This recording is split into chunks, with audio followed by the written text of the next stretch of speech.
Charles Olsen's projective verse is probably the most influential statement on poetics in American poetry in the 20th century.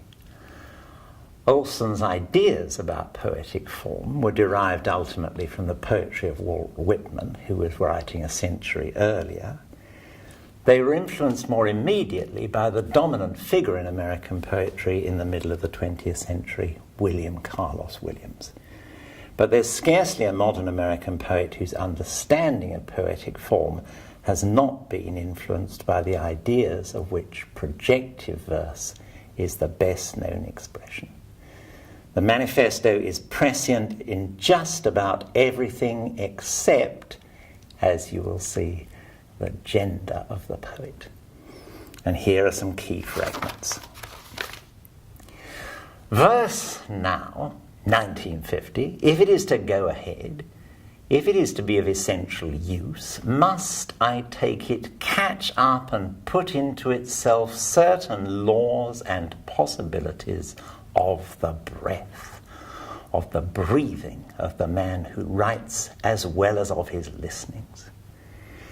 If I hammer, if I recall in and keep calling in the breath, the breathing, as distinguished from the hearing, it is for cause, it is to insist upon a part that breath plays in verse, which has not, due, I think, to the smothering of the power of the line by to set a concept of foot, has not been sufficiently observed and practiced, but which has to be, if verse is to advance to its proper force and place in the day, now and ahead.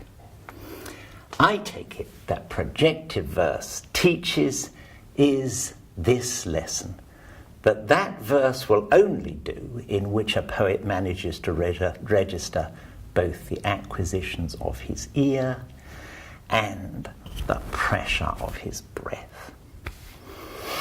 Together, the syllable and the line, they make the poem. They make that thing, what shall we call it, the boss of all, the single intelligence. And the line comes, I swear it, from the breath, from the breathing of the man who writes, at the moment that he writes. And thus it is here that the daily work, the work gets in.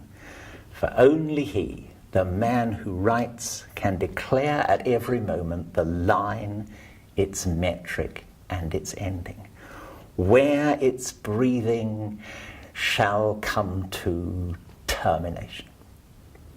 Let me put it boldly. The two halves are the head by the ear to the syllable, the heart by way of the breath to the line.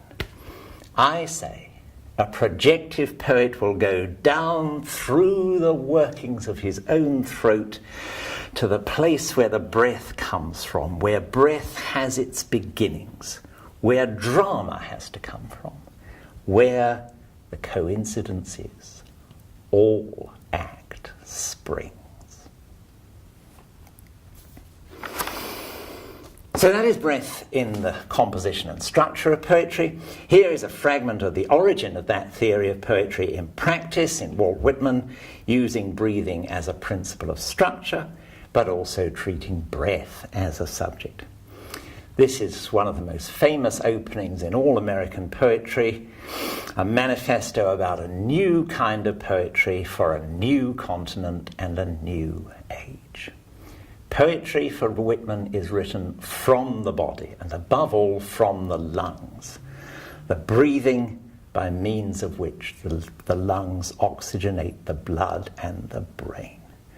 And the crucial reciprocal interaction is between respiration and inspiration. I celebrate myself and sing myself, and what I assume you shall assume, for every atom belonging to me as good belongs to you. Creeds and schools in abeyance, retiring back a while, sufficed at what they are, but never forgotten, I harbour, for good or bad, I permit to speak at every hazard, nature, without check and with original energy. Houses and rooms are full of perfumes. The shelves are crowded with perfumes. I breathe the fragrance myself and know it and like it. The distillation would intoxicate me also, but I shall not let it. The atmosphere is not a perfume. It has no taste of distillation. It is odorless. It is in my mouth forever. I am in love with it. I will go to the bank by the wood and become undisguised and naked. I am mad for it to be in contact with me.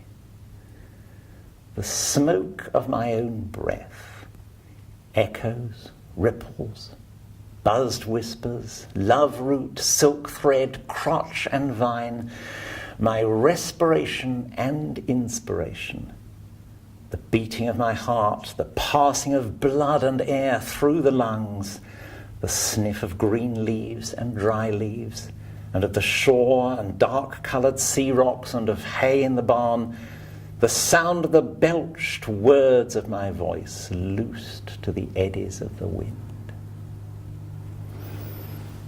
Have you reckoned 1,000 acres much?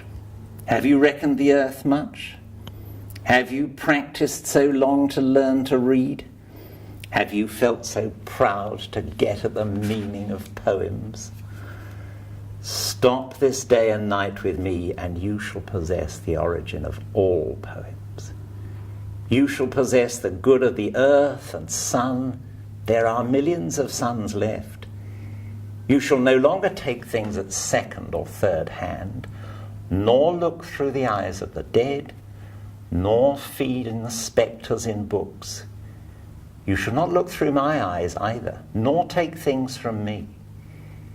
You shall listen to all sides and filter them from yourself.